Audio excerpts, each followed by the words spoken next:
अहोई अष्टमी का व्रत कब है, इसे कैसे करें, पूजा का शुभ मुहूर्त कब है, पहली बार में बायना निकालें कि न निकालें, पहली बार व्रत रखें या न रखें, क्या-क्या सावधानियां रखें, क्या गलती करने से बचें। आइए सब जानते हैं हम यह वीडियो में। वीडियो शुरू करने से पहले नमस्ते दोस्तों, मैं हूँ श्रद्धा मिश्रा। श्रद्धा वेद चैनल में मैं आप सभी का स्वागत करती हूँ। आप सभी लोग कैसे हैं यह बताने के लिए कमेंट बॉक्स में जय माता दी जरूर लिखिएगा। तो आइए जानते हैं अहोई अष्टमी कब है। यह कार्तिक मास के कृष्ण पक्ष के अष्टमी तिथि को पड़ता है, जो कि इस वर्ष 2025 में यह 13 अक्टूबर को पड़ रहा है। दिन सोमवार है। यह व्रत माताएं बहनें अपने संतान की लंबी उम्र के लिए, अच्छे स्वास्थ्य के लिए, उनकी सुख समृद्धि के लिए रखती हैं।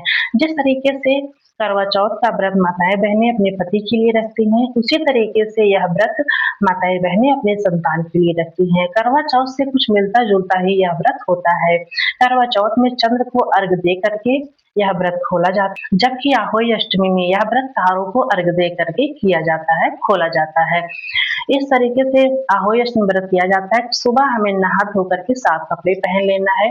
इसके बाद हम जब पूजा करते हैं उस समय हमें इसका संकल्प कर लेना है। संकल्प कैसे करना है, हाथ में जल लेना है, पुष्प लेना है, अक्षत लेना है और यह माता जी के सामने हमें संकल्प करना है कि माता जी हम आहोई अष्टमी व्रत का कर रहे हैं अपनी संतान की लंबी उम्र के लिए, अच्छे स्वास्थ्य के लिए, उनकी सुख समृद्धि के लिए यह व्रत हमारा पूर्ण करिएगा। इस तरीके से हमें संकल्प सुबह ही कर लेना है। शाम को पूजा कब करनी है, जब तारे निकलने लगते हैं इस समय हमें पूजा करना है। फिर से हमें नहा धो लेना है, स्वच्छ कपड़े पहन लेना है और हमें एक चौकी चौकी पर लाल कपड़ा बिछा लेना है। जिस तरीके से हम करवा माता की पूजा करते हैं चौकी पर लाल कपड़ा बिछा करके, उसी तरीके से लाल कपड़ा बिछा लेना है और अहोई माता का फोटो अब तो मार्केट में मिलता है, ले सकते हैं, नहीं तो दीवार पर हमें बना लेना है अहोई माता का चित्र। इस तरीके से 7 बेटों का उनके चित्र बनाया जाता है।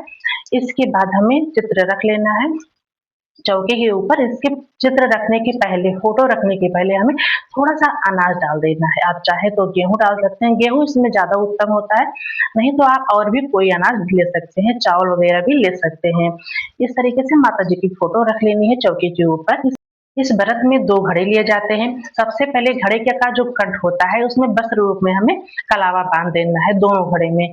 इसके बाद एक घड़े में हमें जल भरना है, एक घड़े में हमें अनाज के रूप में गेहूँ भरना है।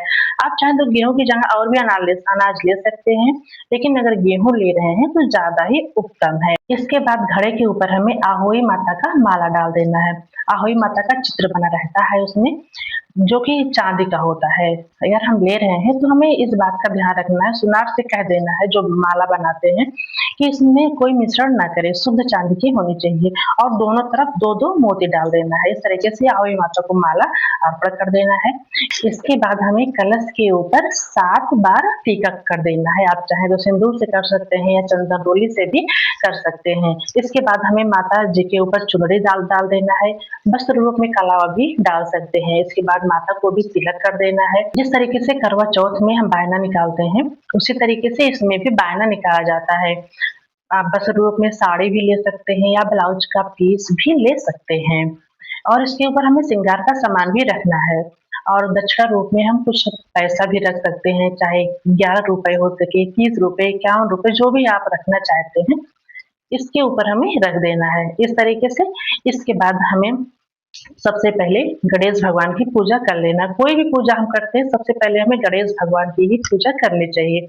आप चाहें तो अलग से भी गणेश भगवान की मूर्ति रख सकते हैं, नहीं तो जो अहोई माता का चित्र होता है उसमें गणेश भगवान की तस्वीर बनी होती है, उसमें भी आप पूजा कर सकते हैं।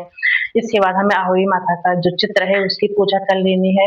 विधिवत पहले चंदन लगा लेना है, सिंदूर लगा सकते हैं, उसके ऊपर हमें अक्षत लगा लेना है।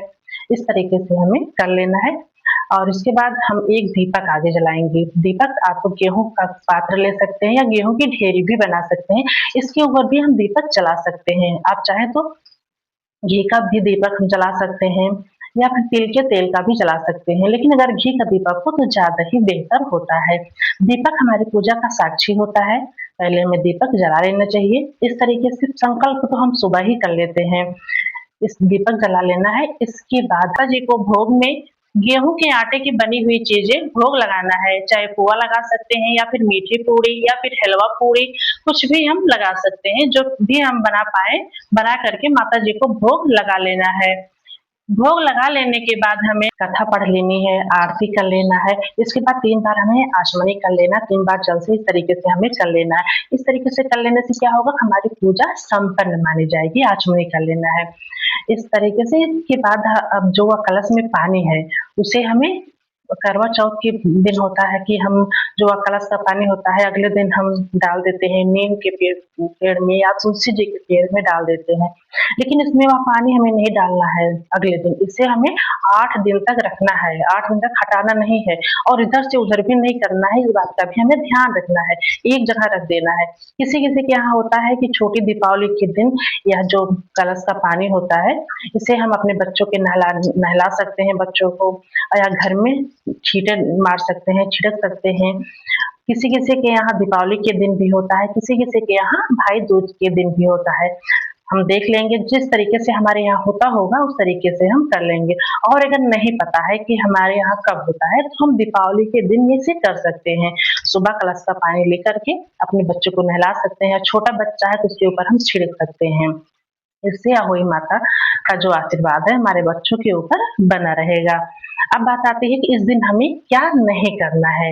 इस दिन हमें मिट्टी नहीं खोदना चाहिए।